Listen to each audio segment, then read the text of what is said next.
Assalamualaikum warahmatullahi wabarakatuh. Perkenalkan, nama saya Mas Ruro dari kelas 1 PK3 dengan NIM 96 2019 066 Politeknik Negeri Balikpapan. Pada kesempatan kali ini, saya akan menjelaskan mengenai intrinsic value atau valuasi saham dan margin of safety. Dan di sini saya akan menjelaskan intrinsic value dengan metode Benjamin Graham.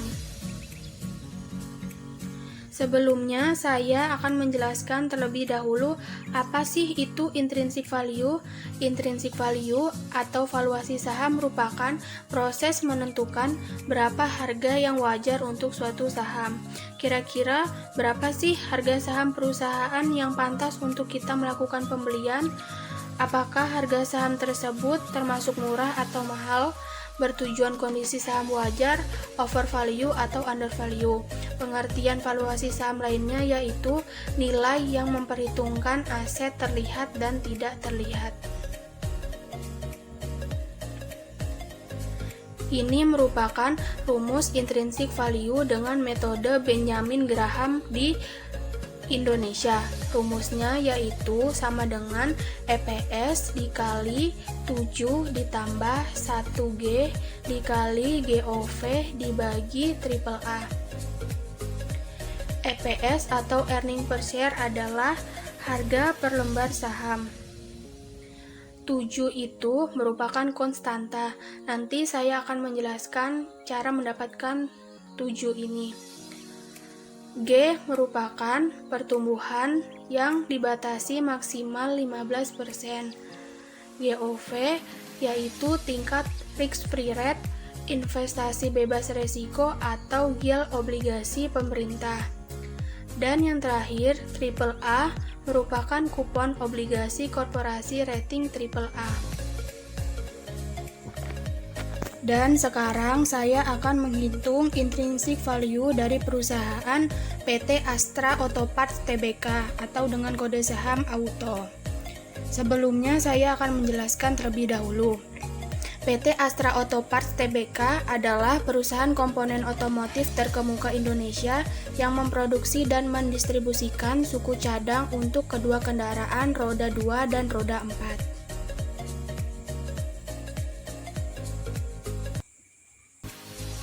Sebelum mencari intrinsic value, kita harus mencari terlebih dahulu CAGR-nya.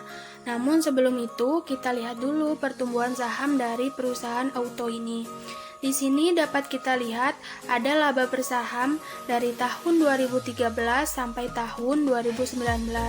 Namun, di sini saya tidak akan menggunakan laba tahun awal 2013 dan laba tahun akhir 2019. Mengapa saya seperti itu? Karena laba di tahun awal lebih tinggi jika dibanding laba di tahun akhir. Serta saya juga tidak akan menggunakan laba di tahun 2014 dan laba di tahun 2018 karena laba di tahun 2014 lebih tinggi dibandingkan laba di tahun 2018. Jika saya menggunakan laba di tahun 2013 dan 2019 atau saya menggunakan laba di tahun 2014 dan 2018, maka CAGR perusahaan ini akan minus.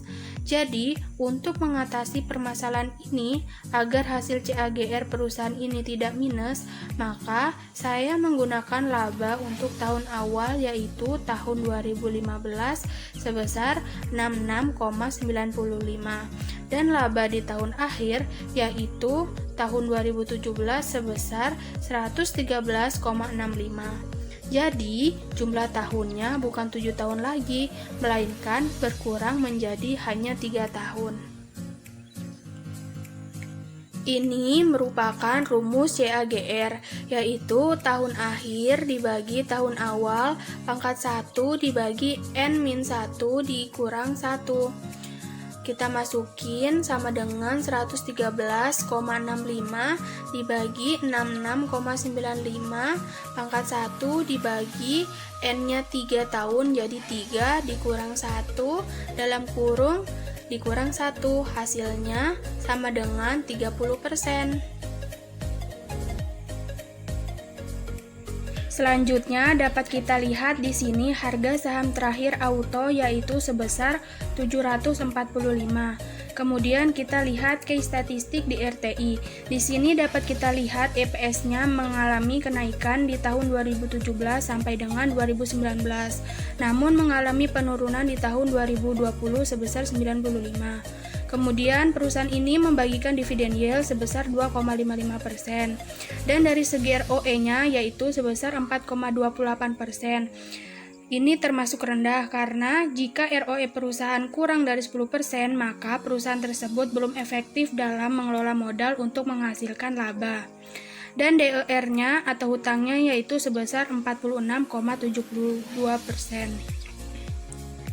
Sekarang saya akan membandingkan dengan perusahaan pesaing yang sejenis, yaitu perusahaan Gajah Tunggal Tbk atau dengan kode saham GJTL. Di sini dapat kita lihat harga saham terakhirnya yaitu sebesar 350. Kemudian kita lihat KI statistiknya di RTI pada EPS-nya yaitu dia mengalami penurunan pada tahun 2016 ke 2017 dan pada 2018 min 21 dan naik pada tahun 2019 sebesar 53. Kemudian perusahaan ini tidak membagikan dividen yield. Dan untuk ROE-nya perusahaan ini sebesar 3,10%. Ini lebih rendah daripada perusahaan Auto, dan DER-nya sebesar 221,30%.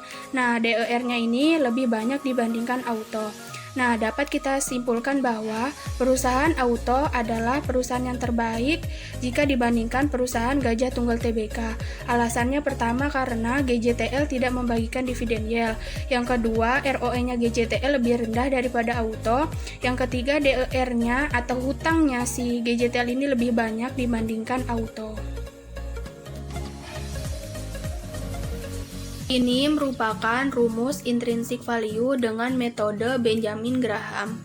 Rumusnya yaitu sama dengan EPS dikali 7 ditambah 1G dikali GOV dibagi AAA sama dengan 113,65 dikali 7 ditambah 1 dikali 15 dikali 7,9 dibagi 11,4. Hasilnya sama dengan 1732. Dari mana sih dapat 7, dapat 15, dapat 7,9, dapat 11,4. Nah, jadi yang 15 itu dapatnya dari CAGR. Tadi kan CAGR-nya kita hitung sama dengan 30%. Nah, tadi sebelumnya saya sudah jelaskan jika G itu maksimalnya hanya 15%. Jadi kalau CAGR-nya mau 40% kah, 50% kah, G-nya tetap 15. Nah, untuk yang 7 terus 7,9 dan 11,4 akan saya jelaskan di slide selanjutnya. Untuk yang 7 itu merupakan konstanta dapat dari website Market Risk Premia. Nah, itu kan 7,89.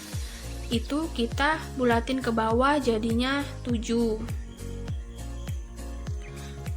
Untuk yang GOV atau Government dan AAA kita dapat dari website ibpa.co.id. Nah, di tenor ke-10. Untuk yang GOV-nya itu di tenor ke-10-nya 7,9 dan untuk yang AAA di tenor ke-10-nya yaitu 11,4. Di sini ada nilai wajar dari perusahaan PT Astra Auto Parts Tbk. Nah, cara menentukan undervalue atau overvalue yaitu jika harga saham sekarang lebih kecil dibanding nilai wajar, maka itu undervalue.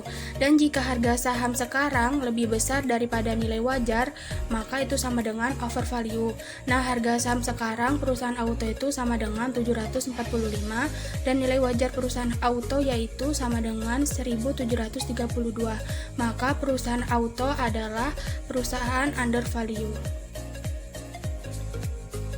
Selanjutnya, saya akan menghitung margin of safety. Sebelumnya, saya akan menjelaskan terlebih dahulu.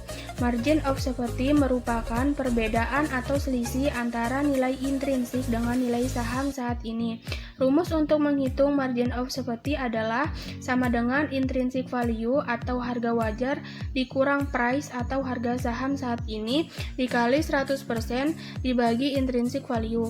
Jadi sama dengan 1732 dikurang 745 dikali 100% dibagi 1732, hasilnya sama dengan 56%. Jika kita menerapkan margin of safety sebesar 40%, maka menghitungnya sama dengan 1732 dikali 100% dikurang 40% sama dengan 1732 dikali 60%, hasilnya Rp1.039. Dan harga saham sekarang perusahaan auto sebesar 745. Maka lebih menguntungkan jika melakukan pembelian saham sekarang dengan harga 745. Dan jika kita menerapkan margin of safety sebesar 45%, maka menghitungnya sama dengan 1732 dikali 100% dikurang 45%, sama dengan 1732 dikali 55%, sama dengan Rp952. Dan harga saham sekarang perusahaan auto sebesar 745. Maka juga lebih menguntungkan jika melakukan pembelian saham sekarang dengan harga 745. Sekian penjelasan dari saya. Jika saya salah banyak bicara, salah banyak ucapan, atau ada perhitungan saya yang salah, mohon untuk dimaafkan. Assalamualaikum warahmatullahi wabarakatuh.